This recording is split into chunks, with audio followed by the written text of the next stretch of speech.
अस्सलाम वालेकुम। मैं हूं अनीस खान और आप देख रहे हैं मेरा YouTube channel Anees Khan official. जिन दोस्तों ने सब्सक्राइब किया है उनका शुक्रिया, जिन्होंने नहीं किया चैनल को सब्सक्राइब कीजिएगा और बेल आइकन को ज़रूर प्रेस कीजिएगा ताकि आपको हर नए वीडियो की नोटिफिकेशन मिलती रहे। सियासत में कुछ नई चीज़ें हो रही हैं। लाडलो ने फरमाइश की है कि हमें 13-14 सीटें और कौमी असम्बली की जितवाई जाए ताकि हमारी काबीना मुकम्मल हो सके और हम हुकूमत चलाने में आसानी हो। और इसी फरमाइश को पूरा करने के लिए इलेक्शन से 3 हफ्ते बाद भी मुल्तान के एक हलके में इलेक्शन कमीशन ने तहरीक इंसाफ के उम्मीदवार की जीत का नोटिफिकेशन भी जारी किया है और फिर उसकी गैर मौजूदगी में दोबारा रिकाउंटिंग करके वो 7,000 वोटों से जीत चुका था। उसके 20,000 वोट मुस्तरद करके मुस्लिम लीग नून के उम्मीदवार को 8-9 हज़ार वोट से जितवा दिया गया। आने वाले दिनों में ये ड्रामे आप देखेंगे क्योंकि 30-40 13-14 सीटों की फरमाइश आई है और लाडले जो मनी लॉन्ड्रर है, चोर है, उनकी फरमाइश आई है और सिस्टम पूरा न करे, ये कैसे हो सकता है? तो आप ये ड्रामे देखेंगे। लेकिन इलेक्शन के ख़िलाफ़ पूरा मुल्क सरापा एहतजाज है। मौलाना फजल रहमान इसको दांदी ज़दा कह रहा है, लियाकत बलोच इसको दांदी ज़दा कह रहा है, GDA के पीर पगाड़ा उसको दांदी ज़दा कह रहे हैं, ANP वाले उसको दांदी ज़दा कह रहे हैं। मुस्लिम लीग नून के अंदर से आवाज़ें उठ रही हैं कि 8 फरवरी के इलेक्शन पे हुकूमत नहीं बन रही, ये 9 फरवरी के नताइज पे हुकूमत बन रही है।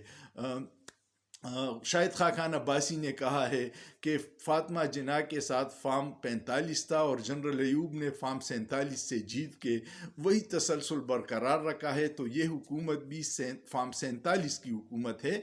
ये हुकूमत जो बनेगी ये अवाम की मैंडेट वाली हुकूमत नहीं है। ये आवाज़ें हर तरफ से आ रही हैं और अगर हुकूमत और इसकी निज़ाम को चलाने वाले ये समझ रहे हैं कि इस जाली मैंडेट से हुकूमत बना के अवाम के मसाइल हल होंगे, तो मेरे ख़्याल में वो गलतफहमी का शिकार हैं। ग्राउंड रियलिटीज़ कुछ और हैं और उनके मंसूबे कुछ और हैं। लेकिन इसका सबसे बड़ा नुकसान जो हो रहा है वो ये है कि अवाम जिनसे 70 साल से मोहब्बत कर रहे थे, वो मोहब्बत बेदर्दी से ज़ाया हो रही है, जिसका मुझे भी बहुत दुख है। हम जैसे मुहिब वतन समझते हैं कि इदारों का होना, मजबूत इदारों का होना पाकिस्तान की सलामती के लिए बहुत ज़रूरी है, लेकिन बदकिस्मती से ये कहना पड़ रहा है कि इलेक्शन के नाम पे जो ड्रामा हुआ और उसके बाद जिस तरह इंजीनियरिंग करके इलेक्शन को मैनेज किया जा रहा है और सोशल मीडिया के दौर में कुछ छुप नहीं रहा, तो फिर अवाम का इदारों से एतमाद उठना ज़ाहिरी बात है। अल्लाह करे कि पाकिस्तान के अवाम और इदारों के मुफादात एक हो जाएं, चोरों लुटेरों का रास्ता रोका जाए और हकीकी अवामी नुमाइंदों को इख्तियार और इक़्तिदार हवाले किया जाए, तभी पाकिस्तान के मसाइल हल होंगे। वरना बदकिस्मती देखिए कि 40 साल अफ़गानिस्तान, जंगज़दा अफ़गानिस्तान की मैं आज करेंसी देख रहा था, उनकी 1,000 रुपये पाकिस्तान के 3,800 रुपये से ज़्यादा की वैल्यू हो गई है। अफ़गानिस्तान भी हमसे आगे है मईशत, बांग्लादेश भी है, हिंदुस्तान की तो बात ही नहीं है, वो तो अगले साल दुनिया की तीसरी बड़ी मईशत बनने जा रही है बरतानिया को शिकस्त दे के। तो हम कहाँ खड़े हैं? हम वहाँ खड़े हैं जिसे पाकिस्तान का न खित्ते में कोई हमदर्द मिल रहा है न इंटरनेशनल कम्युनिटी में, क्योंकि जो लोग खुद अपने मुल्क को बर्बाद करने पे तुले हुए हों, बाकी लोग उसकी क्या मदद करेंगे? अल्लाह करे कि हमारे फ़ैसला साज़ों को अवाम के मुफाद में फ़ैसला करने की तौफीक हो जाए ताकि ये मुल्क आगे बढ़े। हर मुहिब वतन परेशान है।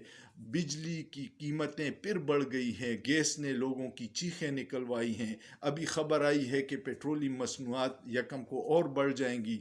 अवाम कहाँ जाएंगी? रोज़गार नहीं है, मईशत सुकड़ चुकी है। एक हिंदुस्तान की एक टाटा कंपनी के असासे 365 अरब डॉलर के हैं और 25 करोड़ अवाम के मुल्क, एटमी मुल्क के जो GDP है वो सिर्फ 340 अरब डॉलर है। इससे अंदाज़ा करें कि हम कहाँ खड़े हैं।